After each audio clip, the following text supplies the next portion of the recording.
have a couple questions, a little bit about the early creative, because obviously that's a huge part of the Pixar process and the creative teams. So going back to when you were thinking about who voices this, was there ever a time where you guys thought maybe we get Tim, but we get him to do it in a different vocal performance? Or was that kind of like not on the table? There was so much initial confusion about our pitch that it became really clear that we needed to like have some clear delineators, right? We needed a different voice. Our Buzz had to have hair. I mean, we needed some things that made it clear that this is not the Toy Story Buzz. So yeah, we really didn't go down that path. That makes sense. When you were, Angus, you were talking about how this all comes off, is that you were imagining that this was a spin-off cartoon of this film, and that the Toy Story was the making of that spin-off. In the early kind of iteration and thought paths that you could have taken, was there any thought about acknowledging the actor who's playing Lightyear, which is technically Chris, even like in the credits, or just as like a kind of an internal Russian nesting doll of the kind of the funny thought of acknowledging that? No, it's interesting. I didn't, because I wanted to just use that as a step, like a setup, and then kind of get away from it.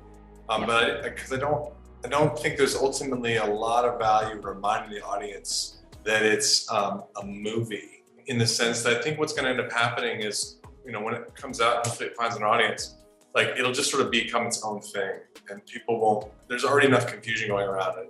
I didn't want to get too cute. No, that makes sense. So, you know, obviously Toy Story is a benchmark franchise for Pixar now, and it actually it's been around for so long that nostalgia actually exists for the stories and how it's evolved through its iterations.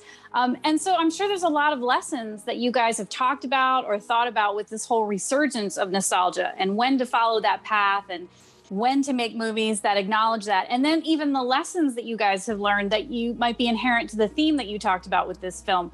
Ultimately, have there been any distillations of nostalgia that, you know, come out in this movie, and the thoughts that you've learned about it in choosing your projects and seeing how people react to your projects over time? It's really interesting. We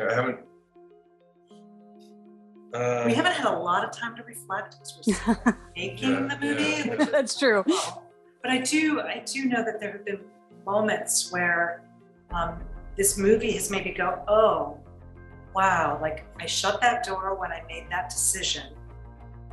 How do I feel about that? Is that something that I let fester, or is that something that I've moved past? Do I, you know, and associating it with the different chapters of my life. And definitely, I mean, COVID also increased that, because all of that isolation means we were in our heads a lot more than I think we would normally be. So certainly I did reflect on both personal and professional decisions that I had made in the past more through working on this film. Yeah. You were talking also, Andy, you know, your thoughts were that Andy is, you know, kind of watched this in the early 80s on VHS. So in the overall kind of world building of this movie and your own thoughts, did you think that Lightyear is a standalone, or is it a series a la Star Wars when you think about the existence of this movie? Well, I thought of this movie, what I knew is that this movie would ultimately not cover the events on the back of the package of Buzz. Mm-hmm. Because I felt like that was too deep into the story without any sort of like world building of the character. So I think naturally, whatever happened, the events of the back of the package don't happen in this film. But the original Star Wars was really good about being a self-contained idea within a larger story. That's kind of always the way I thought about this movie. It's a self-contained idea within a larger story. So you had mentioned that Aliens is one of your favorite films, and that there's a little bit of it baked in, whether it's visually or thematically.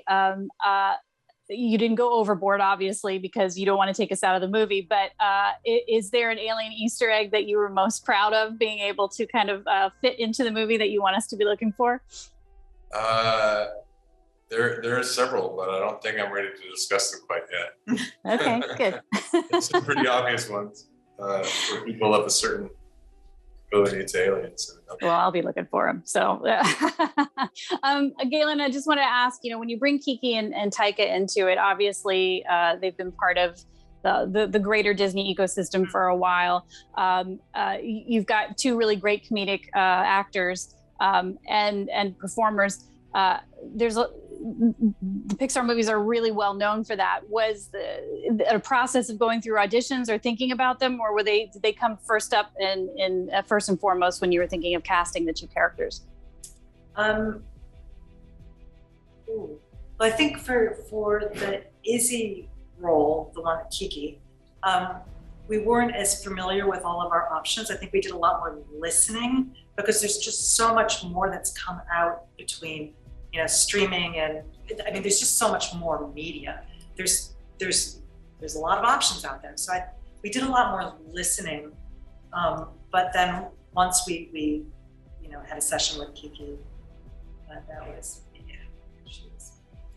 she's got so much energy. She's so she's just a powerhouse, and she does this really great call you on your stuff, and then very sort of self-effacing thing next to it, that juxtaposition. She can go back and forth really fluidly. It's really quite lovely, quite remarkable.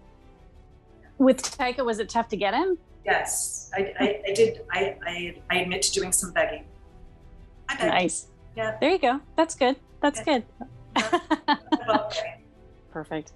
Thank you so much, guys. I'll see you later. Take care. Thank you. To infinity and